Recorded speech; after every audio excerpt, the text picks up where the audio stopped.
for the media, I will tell you, this is a serious group of people. Right?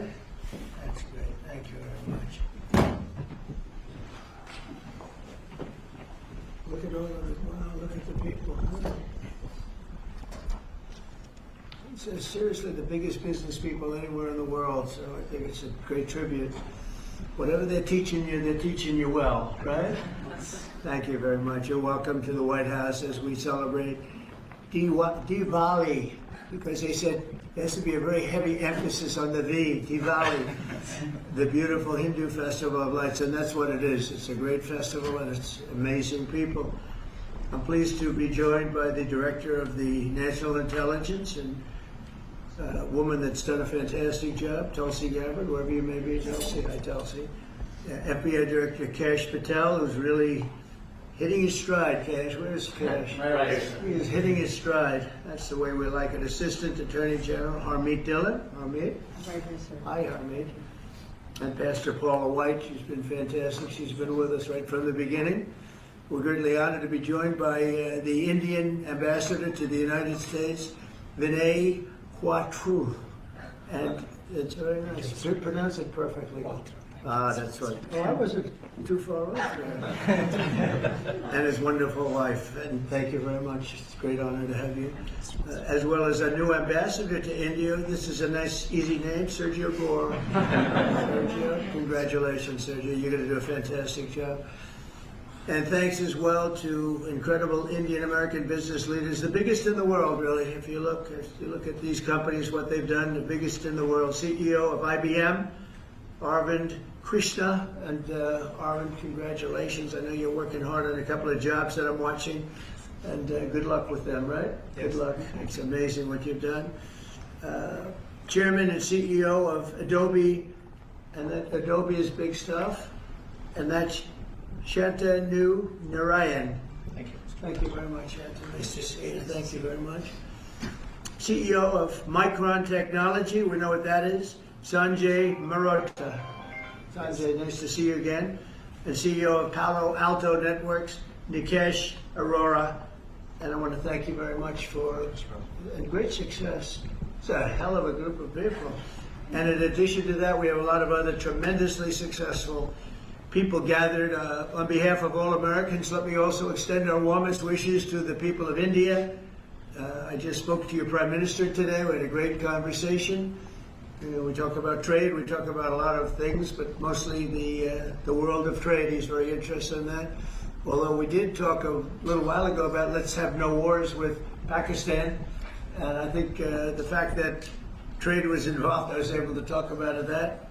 And we have no war with Pakistan and India, and that was a very, very good thing. But he's a great person, and he's become a great friend of mine over the years. In a few moments, we'll light the Diya as a symbol of faith in the victory of light over darkness. It's a beautiful term, light over darkness. That's what it's all about. It's knowledge over ignorance and good over evil. During Diwali, revelers recall ancient stories of enemies defeated, obstacles removed, and captives freed. The glow of the Diya flame reminds us to seek the path of wisdom and to work with diligence and to always give thanks for our many blessings. And we do have many blessings. Everybody in this room has many blessings. And even I will say, I'm not going to use the word fake news, I refuse to use it. Media has some good blessings. One of the blessings is that you didn't have to stand in the mud outside anymore. You know, you now have a beautiful stone surface, the identical color of the White House.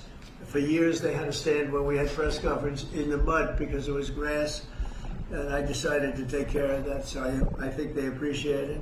As we look back in the past year and really look up to the next number of years and hopefully decades and centuries, we've got much to be thankful for. And think of it, a year ago we were a dead country. This country was a dead country, and now we're the hottest country anywhere in the world. These guys can testify to that because I know this. I watch their stock prices, and they're like rocket ships, right? Do they ever stop? Let's keep it that way, right? Let's not talk about it, right?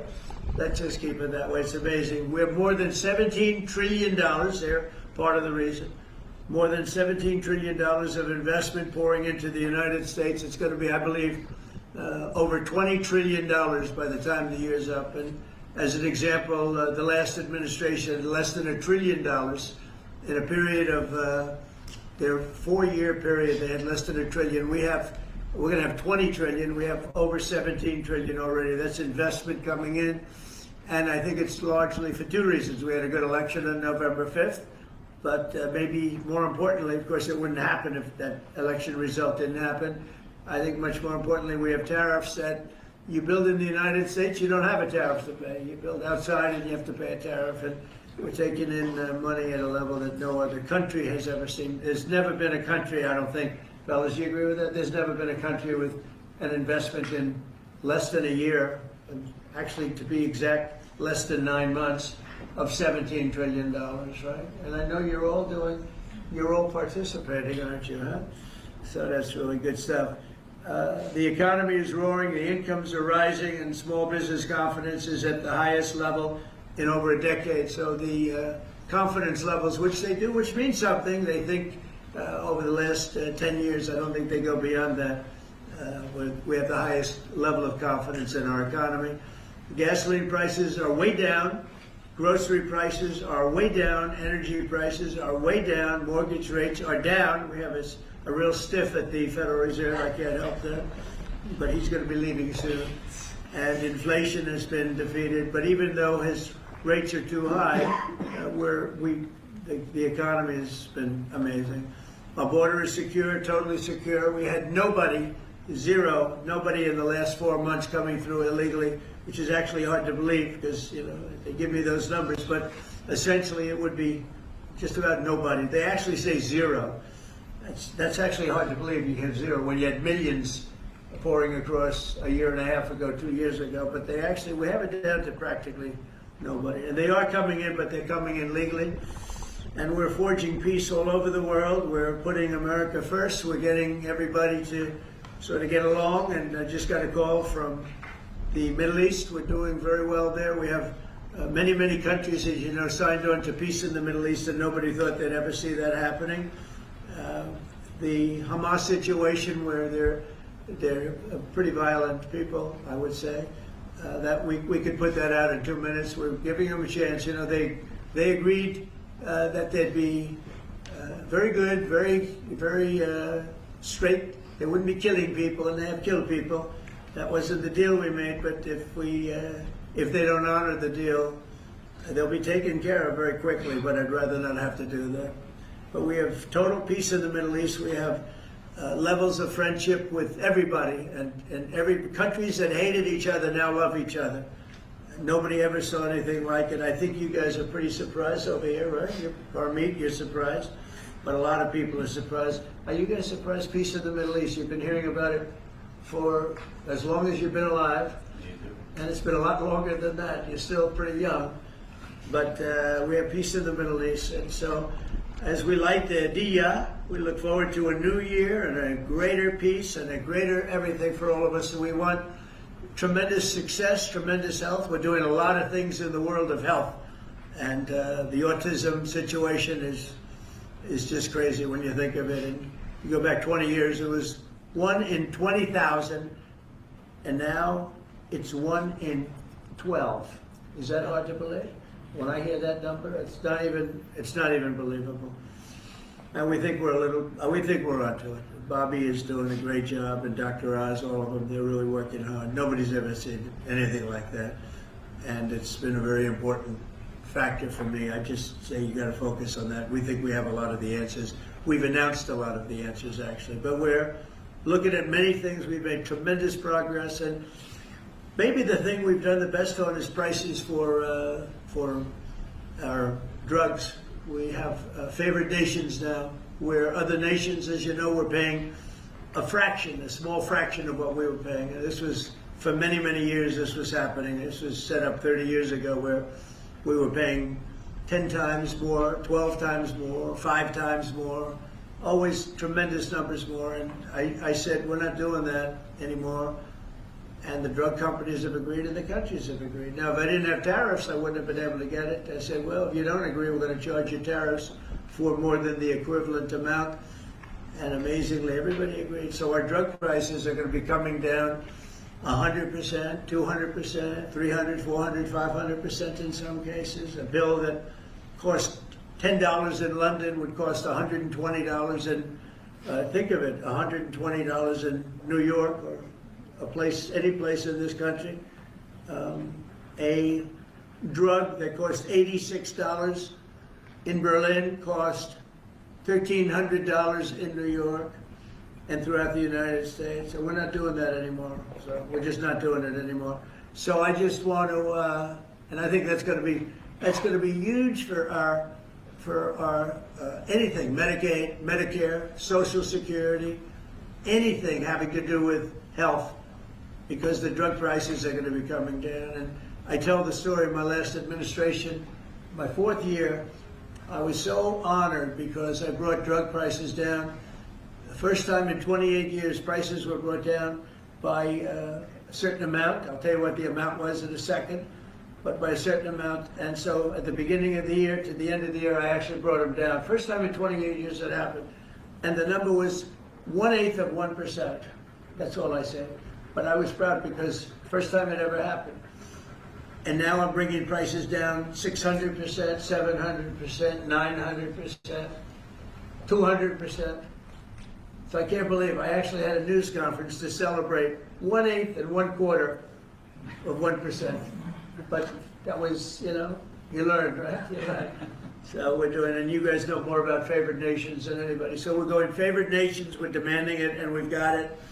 And as you know, we had Pfizer, we had the big companies, they were all agreed or close to agreeing, but the countries have agreed to. Actually, the countries would be generally more difficult. If we didn't have the power of tariffs, they wouldn't have agreed. They would have said, nope, you got to pay 10 times more than we're paying. We were paying 10 and 12 times more than other countries for the exact same pill made in the exact same lab or factory. So it's an amazing thing. I think it's an absolute game changer.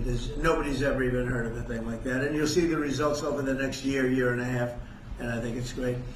So I'd like to ask a person who's really been fantastic. We'll ask a few of the people to say a few words. You're on international television, so don't get nervous.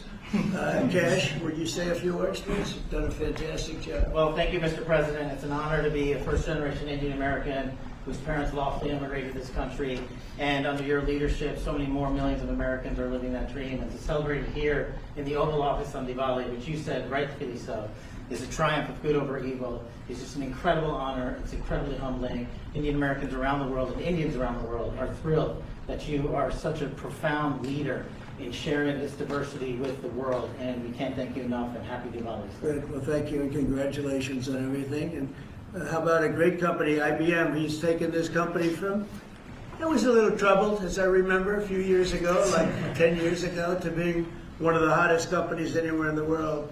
Arvind, could you say a few words? Thank you, Mr. President. In the spirit of Diwali, we should also acknowledge all that the President and the administration is doing to really boost technology, innovation, and that leading to economic growth. I want to point out, people forget often how much public and private partnerships in the United States have mattered to boost technology. You look at semiconductors, you look at space, you look at the internet, mobile, and hopefully quantum down the road. So, Mr. President, I'd like to thank you for all that you're doing to boost our technology leadership. Well, you have done amazingly, and I just think it's incredible. I know exactly what you've been through, because it was a troubled company until you came along, and you made it very untroubled. You made it a rocket ship, so I congratulate you. Thank you, Arvind, very much. We have a very, very great company, Adobe and Nishanta. Could you say maybe a few words, please? Sure. Thank you, Mr. President. And first, it's such an honor, to be here in the Oval Office and to celebrate Diwali, which for all of us growing up, as you pointed out, was, the victory over, triumph over evil, light over darkness. I think what you're doing, Mr. President, to have peace and prosperity and investment in this country is just amazing. And as a company, I think hopefully everybody here is using Photoshop in order to, take all these pictures. But I would really like to thank you for your leadership, and we will continue to invest in the U.S. to make sure that we continue to drive innovation. And your investment's been very large. So how much have you invested and do you plan to invest in the U.S.? As far as our investment is concerned, it's all intellectual property, it's people, so we make everything here, so that's the software. That's good. And so we're a $20 billion revenue company now, we're one of the largest software companies in the world, and headquarters is Silicon Valley. So thank you, Mr. President. Fantastic job. How much are you investing IBM? 150 billion over the next 5 years. You bet. That's good. Micron's doing pretty good. How's Micron doing? Okay. Mr. President, really a great honor to be here today celebrating Diwali with these excellent peers of ours from the tech industry. And Diwali stands for light, hope, renewal. And the United States is a light to the rest of the world. And particularly on the renewal piece, I just want to really applaud you and your team in terms of bringing renaissances and semiconductor manufacturing here to the U.S. So Micron is investing $200 billion, $200 billion in leading edge memory manufacturing, and in the course of next few years, we'll have 40% of our manufacturing here in the U.S. And this will add, over the course of years, 90,000 jobs and $1.5 trillion impact to the economy. So we are very thankful to the support that we get from your team and Mr. President, from you, in terms of bringing memory here to the U.S. And memory is key with AI today, right? Yeah. You always talk about memory. I have a good memory. Those machines have a better memory, right? No matter what you do. Absolutely. That's fantastic, really fantastic. Nikesh, Palo Alto is a hot one. And tell me about that. Go ahead, please. Mr. President, thank you for having me here, and it's a pleasure and honor to be Great here honor. to celebrate Diwali with you. As my colleagues have said, this is a triumph of good over evil and prosperity, and what you've done the last 9 months in terms of making the United States one of the most business-friendly administrations and allowing us all an opportunity to invest, not just in technology but in our people, is just amazing. We are now the largest cybersecurity company in the world, and we just recently, that's good. recently spent $25 billion in sourcing technology. So all cyber security is made in the United States. We believe that the next bastion in the world is going to be cyber war, and we just want to make sure we are prepared as a country and really show off our companies and our critical infrastructure. Fantastic job. It's amazing what you've done. And all of these people, to me, they mean two things. Big investment, but the big investment I like because of jobs. It's tremendous number of jobs that they've produced. Would you say a couple of things about your great company, please? Thank you, Mr. President. I'm with Stone Point Capital, private equity, which I'm sure you know, and we just raised a new $11.5 billion fund, and we obviously invest very heavily in financial services technology, and so it's actually an honor to be here in the Oval Office with you, and as a fellow Wingfoot member too, I've always it's always a pleasure to be with you, and I got to tell you, you're the best president that I've ever seen, and we're so proud of you. Thank you, man. I'm glad I asked him to say that. Would you like to say something about the great job you're doing? Right here. Anybody back here? These are all incredible people that everybody looks, in the business world, everybody looks up to them. Please, go ahead. Would you like to say something? Thank you for your Go ahead, leadership. please. Thank you for your leadership. I love that. I love this. I didn't ask him. I'm running a tech business for Thank you, 21 Mr. years. We build products on AI and machine learning. Thank you, Mr. President. And it's going great, right? Yes. Good. How about over here? We have some very unshy people. Harmeet, how about saying a few words? Well, thank you, Mr. President. It's a tremendous honor to have supported you 3 times and been part of your administration. And on this day of Diwali, I say on behalf of the United States Department of Justice that the message of the triumph of good over evil and knowledge over ignorance and justice over injustice is something that your administration is personifying, and it's a tremendous honor to be part of it, and thank you very much for including us here today. Good, and you're at the DOJ and doing a fantastic job. Thank you, sir. She's doing a good job, Cash, right? She's doing And outstanding. Tulsi, we know, is doing a good job. What do you think, Tulsi? Yes, sir. Thank you very much. You are doing today what you have done throughout your time in service, is bringing people together from all across the country and all different backgrounds. And this day is, of course, very special to so many of us because while it is the celebration of hope and light and renewal, we can never forget that the source of that hope, light, and renewal comes from God's love for every single one of us. And so today we celebrate God, His love, and the blessings that He has shared with all of us. Oh, fantastic. Thank you all very much. Anybody like to say anything? Or would you like to say something, please? Mr. President, let me start first of all by expressing a deep sense of gratitude for opening up White House, Oval Office, your home, to mark Diwali's Festival of Lights, which is celebrated by over 1/5 of humanity. And as Cass said, you are showcasing the strength of diversity through this celebration. So it's truly a great honor, and thank you very much for that. May I also, on behalf of my Prime Minister and my own behalf, wish you and your loved one very, very happy Diwali greetings, particularly to over 5 million strong Indian diaspora in the US. That's right. And may I close by making a wish, which is normally we do for Diwali. We wish that the light of Diwali continues to shine on your success and on the strength of India-US partnership. Thank you very much. Good. Spoke to him today. He's doing well. And your country is doing very well. You know that. Thank you, Mr. President. So we're supposed to light something, but I thought maybe because he's had such an outstanding year, I'm going to ask Arvind to maybe do the honors. Can you handle it for me, Arvind? I think you might do a better job than me. So if you could take care of that, it'd be great.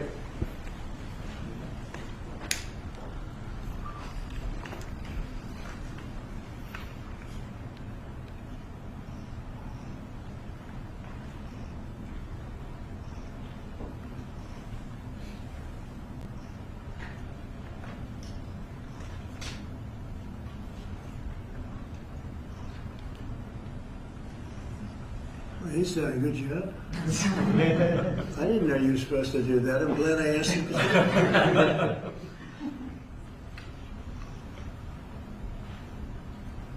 Would you like to come to the light? Yeah, if you want.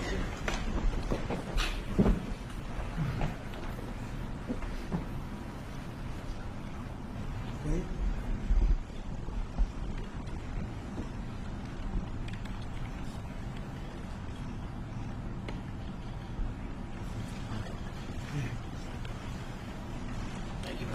Thank you all. Thank you.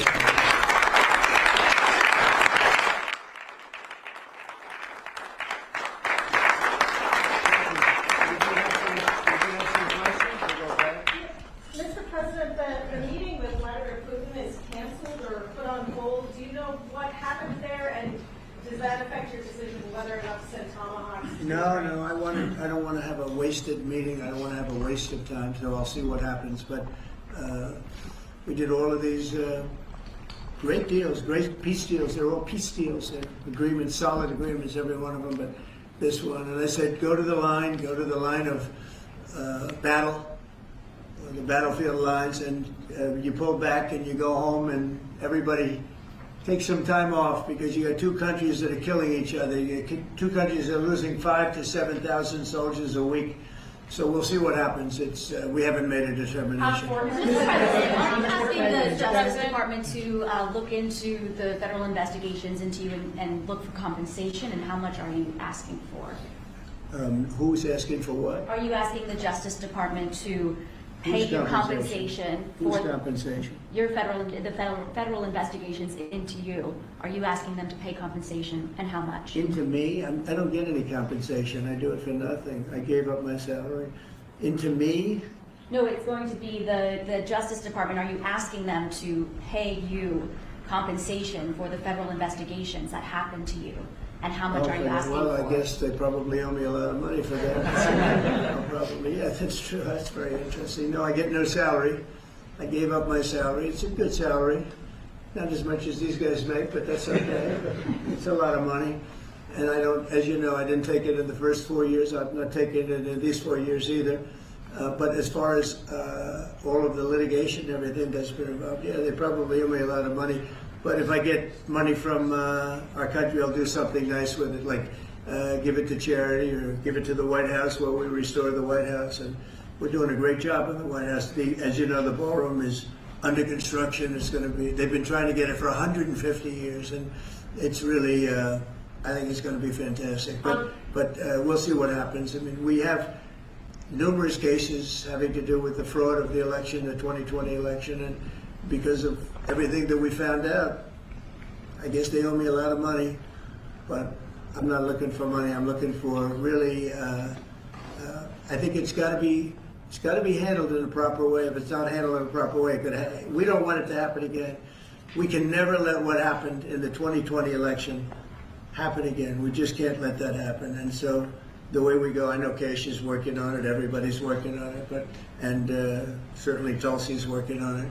We can't let that happen again to our country. Look at what's happened where you have millions of people being allowed to come into our country, all because of a crooked election, where they come from prisons, they come from jails, they come from mental institutions and insane asylums, they're drug dealers. The people that they've allowed to come into our country, we cleaned them out in Washington, D.C. We have a very safe capital right now. We have a capital that's as safe as it can be. But I don't know. I mean, you'd have to ask the lawyers about that. Mr. President, what did you hear from the Kremlin, Mr. President? A comment and a question, please, for you.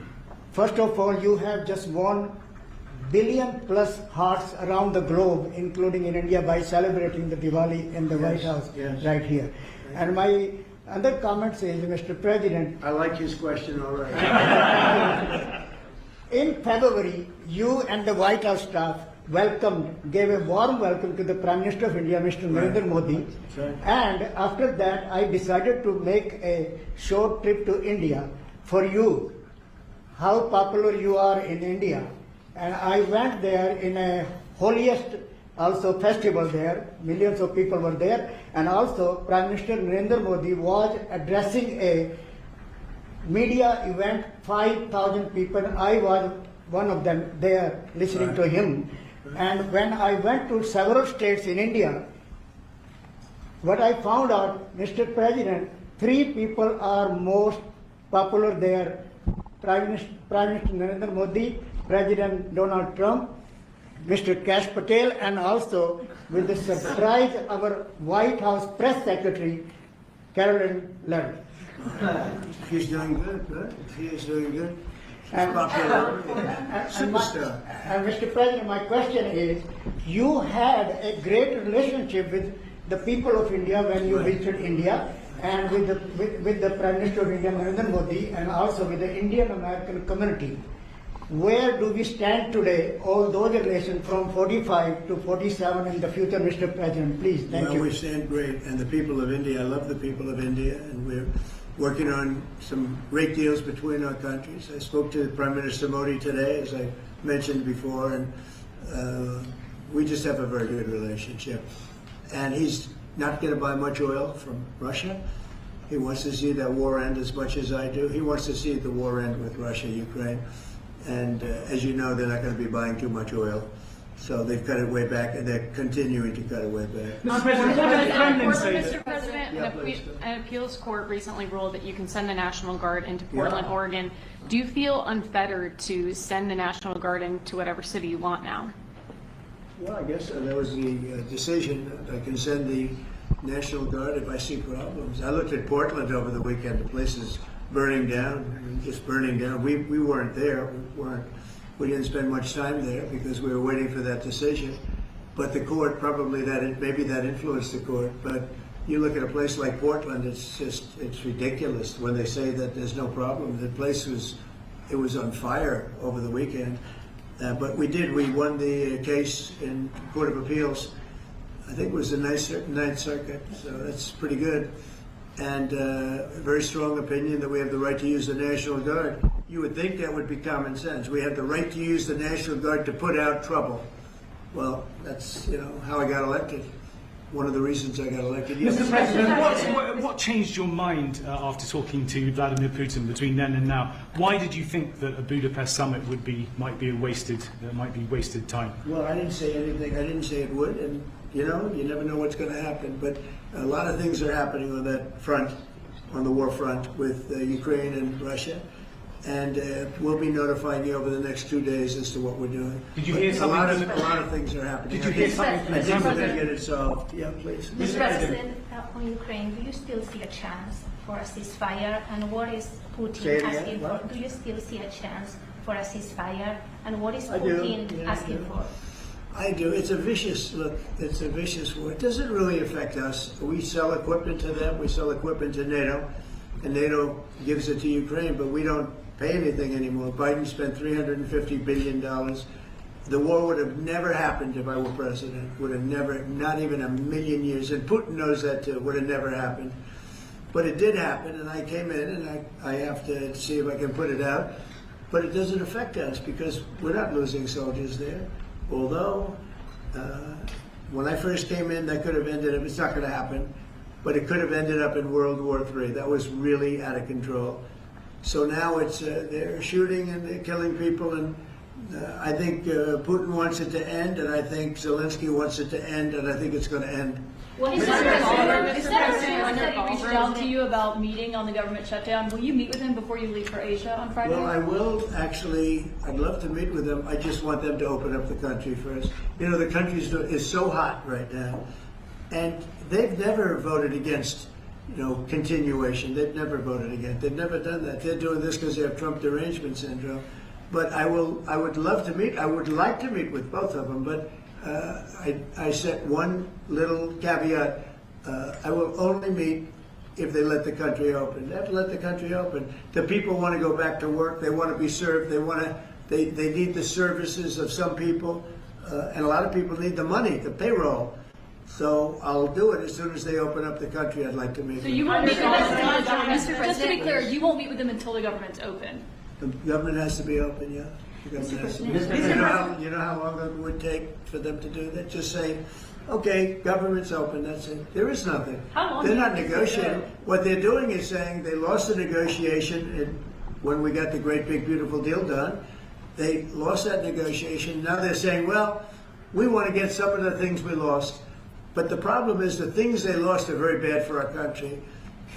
We don't want to have people come over from all over the world, from prisons and all, and have them have their health care paid for. We want to take care of people that are American citizens and all. So they want $1.5 trillion of money to be wasted and jeopardize the health care of other people. We're not going to do that. So I would love to meet with them. We want the country open first. Mr. President, a new poll shows that if Curtis Sliwa dropped out of the New York mayoral race, then Andrew Cuomo would only trail Mamdani by 4 points. Would you call Curtis Sliwa to drop out of the race so that can happen? Well, I looked at the polls, and looks like we're going to have a communist as the mayor of New York. It'll be very interesting. But here's the good news. He's got to go through the White House. Everything goes through the White House, at least this White House it does. And we'll have to see what happens. But if he dropped out, he's not going to win. And not looking too good for Cuomo either. But maybe, I don't know, if he dropped out, maybe Cuomo would have a little bit of a chance, but not much. Because it looks like the lead it's not a great lead, but it's big enough that he should be able to win. So, you know, I don't know that I want to get involved. It's really a question of, would I rather have a Democrat or a communist? And I would rather have a Democrat than a communist. Will you meet with Mamdani if he wins? Yeah, I'll speak to him. I Mr. think President, I'd have an obligation to speak to him. But I love New York. I've always loved New York. I just can't believe a thing like this is happening. I left New York, and we had a mayor, de Blasio, who was a disaster. But when I left, it was sort of before he could really take hold. And boy, New York was a hot city, and now it's sad to see what's happening, frankly. And with the communists in charge, look, you just go back 1,000 years. I mean, it's been done many times, 1,000 years. It's never worked once, so it's not going to work now either. On your ballroom, Mr. President, you're building your ballroom right now. They're also building the Obama Presidential Library. I'm wondering if you've He needs help. Have you seen pictures of the architecture, and what do you think of it? It's not too pretty. No, but it's closed. It's stopped. They ran out of money. I mean, he's building a library / museum. You know, you call it some museum, and usually they call it library and museum. That's the official name. and they're stuck. And he wanted only women and DEI to build it. Well, that's what they got. And the construction workers are standing out there and saying, we want to be able to build it. You know, I built a great building in Chicago, as you know, a big, beautiful building, one of the tallest buildings in the country. And we got it built very quickly, very well. And we used the construction workers of Chicago. They're great workers. They're great construction people.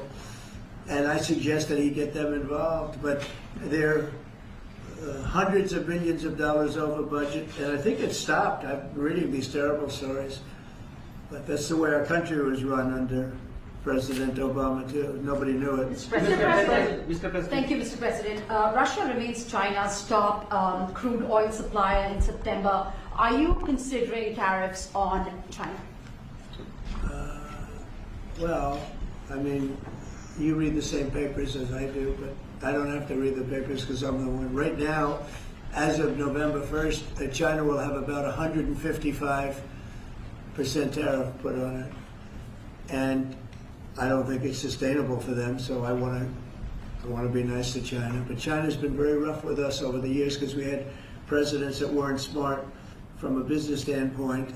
Some were good politicians, some weren't even good politicians, but they allowed China to take advantage of us and every other country to take advantage of us. If you see, I made a deal with the European Union, I made a deal with Japan, with South Korea, made a lot of these deals that are great deals, and I was able to do it. It's really national security. I was able to do it because of tariffs. And we're getting hundreds of billions, even trillions of dollars paid into the United States. We're a very rich country again. We'll start paying off debt. We'll do a lot of things. We'll probably make a distribution out of some of the tariff money. I think we're going to make a distribution over the next fairly short period of time to the people because we took in so much money from the tariffs. Just European Union, $650 billion. Japan, $550 billion. South Korea, $350 billion. That's even a lot of money for you guys, right? That's not bad, right? But no, we're taking in a lot of money, and it keeps people like this here because that's why they're coming in. I mean, you wouldn't be, I mean, I'm not going to speak for you, but generally they won't be coming in if it weren't for tariffs. They come in here and they don't have to pay any tariff. If they do it outside, they pay a lot of money, a lot of tariffs, so much us. And in order not to pay the tariff, they come and they build here. That's why we have more plants under construction than we've ever had in the history of our country. And you wouldn't think it's complicated, but you would have thought somebody would have done this a long time ago, sitting in this beautiful seat behind what's called the Resolute desk. You know that, right? This is a very famous. This is even more famous than any of your desks. But your desks are very good. Can I just follow up on her question to you? Because the New York Times is reporting that your legal team is seeking $230 million from your own Justice Department now in response to the investigations into you. Is that something you want your legal team to do? I don't know what the numbers are. I don't even talk to them about it. All I know is that they would owe me a lot of money, but I'm not looking for money. I'd give it to charity or something. I would give it to charity, any money. But look, what they did, they rigged the election. And as you know, we had, in one case, 60 Minutes had to pay us a lot of money. George Slobodanopoulos had to pay us a lot of money, and they already paid. You know, they paid me a lot of money because what they did was wrong. And you know, when somebody does what's wrong, now with the country, it's interesting because I'm the one that makes the decision, right?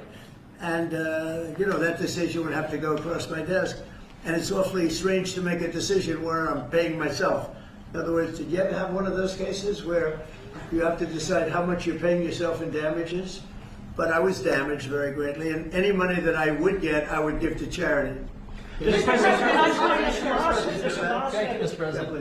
Is the Democrat Party now more Zoran Mamdani's party than it is even Leader Schumer's or Leader Probably Jeffries? is, yeah. Look, I mean, maybe he'll run for president in 4 years. You have a communist president. That would be interesting, right? I don't see it happening. You know, I've always said you will never see, and I always talked about socialism, and you will never see a socialist so-and-so. And I was right. I say it in speeches. We will not have socialism in our country. And I was right. Communism, yes, but socialism. In other words, they skipped socialism and they went down to communism. No, he's a communist, and he's going to be maybe the mayor of New York. I don't know. Maybe, you know, polls are wrong, but these polls seem to be pretty consistent. But he would be, I would say he would be the leader of the party. It's not Schumer. Schumer's shot. He's shot. This poor guy, I feel sorry for him. I've known him for a long time, but he's I think he's mentally gone. He's been beat up by young, radical lunatics. And I think Chuck Schumer is, he's gonzo. I really do. I think he's probably not going to run. It shows that he's losing in every poll. Now, this is hard. You know, he wants to meet with me. It's sort of hard to meet with a guy after I make a statement like that, but I'm just giving the facts. I think Chuck is probably finished. I know some people, Democrats, that would be good. Some good politicians and some, you know, reasonable people. But I understand that they would not have a chance of, you know, getting even the concept of holding the torch. They're not going to get it. But they have some people that I really believe they're low IQ people. They're stupid people. And they seem to be leading the party. So we'll see what happens. Look, the Republicans are strong. We have great leadership. We're very strong in every way. And we're going to keep it that way. But we are really a strong party. You know, our party's grown magnificently. We've gotten, when I look at all the union votes I got, nobody thought that was ever possible. Look at the election where I won I won everything. I won all 7 swing states. If you win 3 or 4 swing states, you're doing great. I won all 7 by a lot. And I think the best thing when you look at districts, 2,700 versus 525. That's big. That's why the map shows all red. So we won in a tremendous landslide, and that's because people like our policy. I guess they like me, but they like my policies. Strong borders, good education, low taxes. You know, in the great big beautiful bill, we got the biggest tax cut in history. Not only no tax on tips, no tax on Social Security, no tax on overtime, we got the biggest tax cut in the history of our country in the bill that we just approved. And I think people see that and they like it, and that's why we're doing well, but they are not. They do not have leadership. Thank you very much, everybody. Thank you, guys. Thank you very much. Thank you, guys. Thank you.